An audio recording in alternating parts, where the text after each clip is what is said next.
Status কি এখন? তাড়াতাড়ি নিয়ে এসো, অ্যাড্রেস পাঠালাম। কি হলো? প্রদ্যুমন স্যারের মেসেজ নাকি? হ্যাঁ, আরে ওই হ্যাকার নিজেকে বিরাট বড় বুদ্ধিমান ভাবছে। ও দেখছি সব মেসেজ স্যারের ফোন থেকেই পাঠাচ্ছে। আরে আমাদের স্যার তো শর্ট মেসেজ পাঠানি না। এএসএপি আজ পর্যন্ত কোনোদিন লেখেনি। দয়া ঠিকই বলেছিল, গাড়ি আর ফোন দুটোই হ্যাক হয়েছে ভাই। ইয়েস, খুলে গেছে। জিও। অভিজিৎ, সব সাসপেক্ট চেক করলে? কোনো লিড পেলে কি? না ভাই, 4 জনের সঙ্গে দেখা করলাম, কিন্তু কেউ সন্দেহজনক নয়। রোহিত জনসন তো দেশেই নেই, লাস্ট 2 মাস ধরে গ্রিসে বসে আছে। আরে অভিজিৎ, স্যার এঞ্জেল স্কুলের কাছে আছে। আচ্ছা, এটা কি হতে পারে স্কুলের নাম করে কেউ স্যারকে ব্ল্যাকমেল করে তাকে ফাঁসাচ্ছে? নিশ্চয়ই কিছু গোলমাল হয়েছে ভাই। বলছি কি, স্যার প্রবলেমে আছেন। আমি যখন ওর সঙ্গে কথা বলছিলাম, হঠাৎ করে গাড়িটা এগিয়ে এলো। বলছি কি, থ্রেট দিচ্ছিল ভাই। মনে হচ্ছিল যে গাড়ি স্যার না, অন্য কেউ কন্ট্রোল করছে, কারণ স্যারের হাত স্টিয়ারিং এ ছিল না। আরে আরে একটু এগোলে অ্যাক্সিডেন্ট হয়ে যেত ভাই। কার হ্যাক্ট আর স্কুলের পাশে পার্কড। ফ্রেডি, তুমি বললে স্কুল 3টের সময় ছুটি হয়, তাই না? আর স্যার ডেডলাইন দিয়েছেন 2:45-এর। আচ্ছা, স্কুলের বাচ্চারা কোনো বিপদে নেই তো? ঠিক বলেছ। ফ্রেডি যা বলল তাতে তাই বোঝায় যে কার অন্য কেউ কন্ট্রোল করছিল, যে গাড়ি ড্রাইভ করে সোজা বাচ্চাদের টার্গেট করতে চায়। ফ্রেডি, স্যারের সাথে তোমার যা কথা হয়েছে রেকর্ড করেছো তো? উনি প্রথমে আমাদের লোকেশন পাঠিয়েছেন, তাহলে ভিডিওতে নিশ্চয়ই কোনো না কোনো ক্লু পাবো।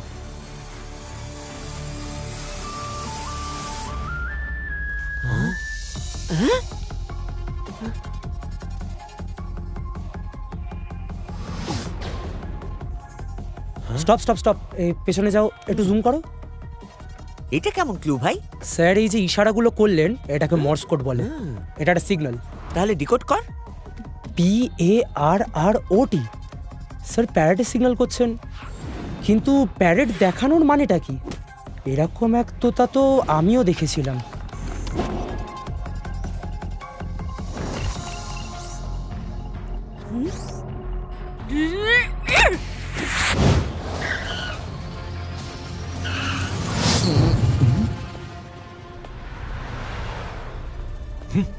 স্যার,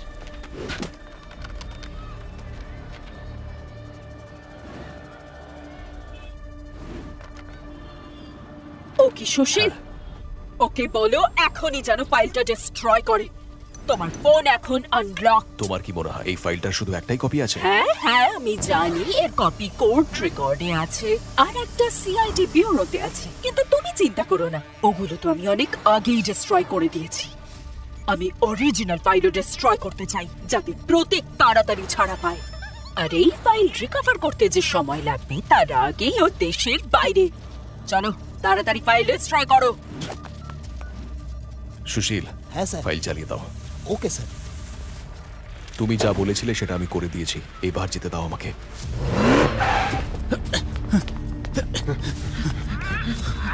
দরজা খোলো। সিআইডি। পুলিশ?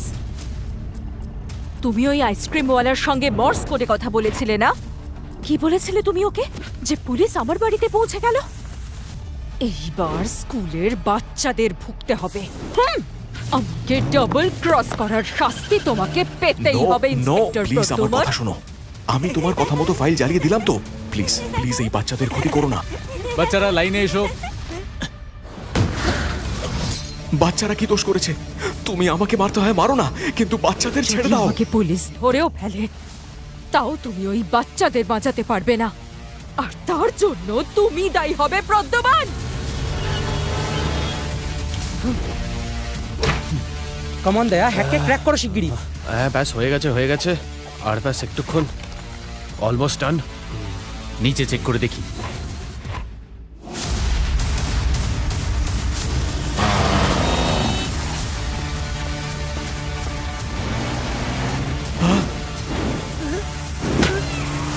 সরে যাও, সরে যাও।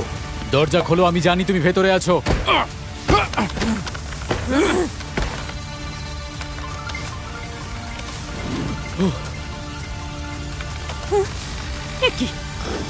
এ কি হলো?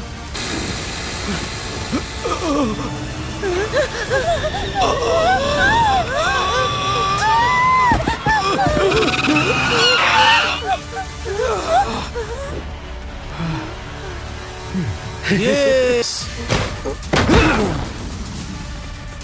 ও নো! তুমি এতটা ক্রুয়েল কি করে হতে পারো? বাচ্চাদের মারতে চাইছিলে।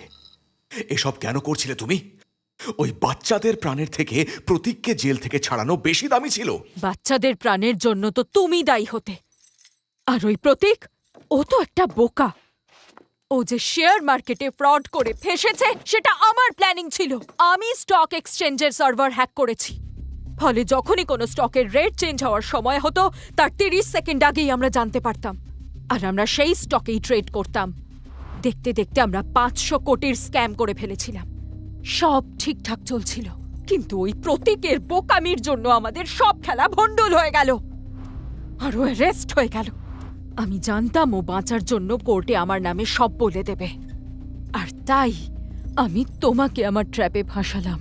কিন্তু এসব তুমি কি করে করলে? আমি যখন জানতে পারলাম এই কেসের অফিসার তুমি, তখন তোমার ফোন ট্র্যাপ করা আমার বাঁ হাতের খেলা ছিল। তোমার মেসেজ থেকে জানতে পারি যে একজন অ্যাক্টরের সিকিউরিটির জন্য তুমি একটা স্মার্ট কার টেস্ট করছো। ফায়ারওয়াল ব্রেক করা আমার কাছে কিছুই না। আমি ওদের মেইন সিস্টেম হ্যাক করলাম, তারপর কারের সফটওয়্যারে ঢুকে ওভাররাইড সিস্টেমও হ্যাক করলাম। একবার অ্যাক্সেস পেতেই সকালের টেস্ট ড্রাইভের সব ইনফরমেশন আমি পেয়ে গেলাম। লাস্ট 2 দিন ধরে আমি তোমার কার ট্র্যাক করছি, কিন্তু তুমি আমার সব প্ল্যান ফ্লপ করে দিলে। একটা কথা বলো, তুমি জানলে কি করে যে এসবের পেছনে আমি আছি? তোমার তোতার জন্য। যখন তুমি আমার সঙ্গে কথা বলছিলে আমি ওর আওয়াজ শুনেছিলাম। ডিমান্ড আমি করব, তুমি না। আর যখন আমার এক টিম মেম্বার তোমার বাড়িতে তোতা দেখলো, তখন সবকিছু জলের মতো পরিষ্কার হয়ে গেল। তোমার টিম মেম্বার আমার বাড়িতে? যা দেখছো সেটাই সত্যি, এমন কোনো কথা নেই। Hello uncle. যেমন এরা 3 জন দেখতে খুব সাধারণ, কিন্তু বুদ্ধিতে একেবারে তুখোড়। আমি নিশ্চয়ই কোনো না কোনো ভালো কাজ করেছি, যার জন্য এদের 3 জনকে আমি আমার জীবনে পেয়েছি। এরা আমাকে অনেক কিছু শিখিয়েছে। আমি বুঝতে পেরেছি ফ্যামিলি, ভালোবাসা জীবনে কতখানি ইম্পর্ট্যান্ট। আর সেই অনুভূতি আমাকে প্রতিদিন নতুন নতুন কেস সলভ করার সাহস যোগায়। আমি ইন্সপেক্টর প্রদ্যুম্ন, CID।